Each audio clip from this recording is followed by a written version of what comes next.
வணக்கம் நண்பர்களே. சட்டசபையில் வெடித்த பிரச்சனை. காவிரி விவகாரம் தொடர்பாக அனைத்து கட்சி கூட்டத்தை கூட்ட வேண்டும் என்று திமுக உட்பட அனைத்து கட்சிகளும் வலியுறுத்திய போது முதல்வர் விஜய் அனைத்து கட்சி கூட்டத்தை கூட்டாதது ஏன் என்று எதிர்க்கட்சி தலைவர் உதயநிதி ஸ்டாலின் தொடர்ச்சியாக சட்டசபையில் கேள்வி எழுப்பிக் கொண்டே இருந்த போதும் ஆளும் கட்சியான தாவேகா சார்பாக கடைசி வரை யாரும் பதிலளிக்கல. சட்டசபையில் மேகதாது விவகாரம் தொடர்பாக சிறப்பு தீர்மானம் கொண்டு வரப்பட்டது.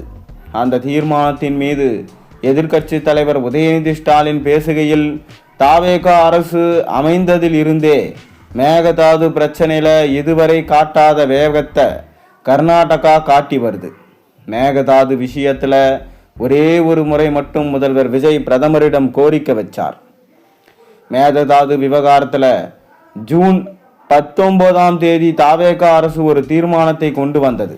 அப்போது நீங்கள் ஒரு குழு டெல்லி சென்று ஒற்றுமையை காட்ட வேண்டும் என்று வலியுறுத்தினோம். இந்த இடைப்பட்ட காலத்தில் நாங்கள் சொன்னதை அரசு கேட்கவில்லை. அதேபோல் அனைத்து கட்சி கூட்டத்தையும் கூட்ட வேண்டும் என்று வலியுறுத்தினோம். நாங்கள் மட்டுமல்ல, அனைத்து அரசியல் கட்சிகளும் இதே கருத்தை கூறி வராங்க. மேகதாது விவகாரத்தில் ஜூன் 11 மத்திய அமைச்சர் நிர்மலா சீதாராமனை சந்தித்து கர்நாடகா முதலமைச்சர் டி.கே. சிவகுமார் நிதியுதவி அளிக்க வேண்டும் என்று கோரிக்கை வச்சார்.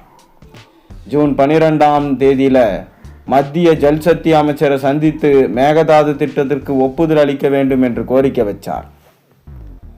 ஜூலை 27 மத்திய ஜல்சக்தி இணை அமைச்சர் மேகதாதுல அணை கட்ட கீழ்படுகை மாநிலங்களில் அனுமதி தேவையில்லை என்று சொன்னார். அதே நாளன்று கர்நாடகா அனைத்து எம்பிக்கள் கூட்டத்தை அம்மாநில முதலமைச்சர் நடத்தினார். பின்னர் அதிகாரிகளுடன் ஆய்வு கூட்டத்தை நடத்தினார். ஆகஸ்ட் 2 கர்நாடகாவில் அனைத்து கட்சி கூட்டத்தை கூட்டினார். இப்படி ஒரு அடியாக கர்நாடகா பல நடவடிக்கைகளை மேற்கொண்டு வராங்க. மாநில நலம் என்று வந்தா அரசியல் வேறுபாடுகளை கடந்து ஓரணியில் நிற்கிறாங்க. நாமும் நமது ஒற்றுமையை கர்நாடகா மற்றும் மத்திய அரசுக்கு காட்ட வேண்டும் என்பதால தான் அனைத்து கட்சி கூட்டத்தை கூட்ட வலியுறுத்துகிறோம். விவசாயிகள் மீது அக்கறை உள்ள அரசு இதையெல்லாம் கேட்காமலே இத்தனை செய்திருக்க வேண்டும். அனைத்து கட்சி கூட்டத்தை தமிழக அரசு கூட்டுவதை தவிர்ப்பது ஏன்? இந்த அரசு ஒரு புது டெக்னிக் பின்பற்றி வராங்க. எதை செய்தாலும் அவர்களே அந்த விஷயத்தை லீக் செய்து விடுகிறார்கள். அதற்கு எதிர்ப்பு வந்தால் உடனே யூட்டர்ன் போட்டு விடுகிறார்கள் என்று உதயநிதி சொன்னார். மேலும் உதயநிதி ஸ்டாலின் பேச்சுக்கு சபாநாயகர் மற்றும் அமைச்சர் செங்கோட்டையன் ஆட்சேபணம் தெரிவித்தாங்க. இதன் பின்பு முதல்வர் விஜய் பதில் அளித்த போதும் அனைத்து கட்சி கூட்டத்தை கூட்டாதது ஏன் என்ற கேள்விக்கு பதிலளிக்கல. மாறா தொகுதி மறுவரையை தொடர்பாக அனைத்து கட்சி எம்பிகள் கூட்டம் கூட்டப்பட்டிருக்கு.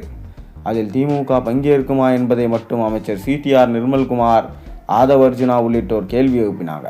வேறு எந்த அமைச்சரும் கூட மேகதாது விவகாரத்தில் அனைத்து கட்சி கூட்டத்தை கூட்டாதது என்ற கேள்விக்கு பதிலே அளிக்கல.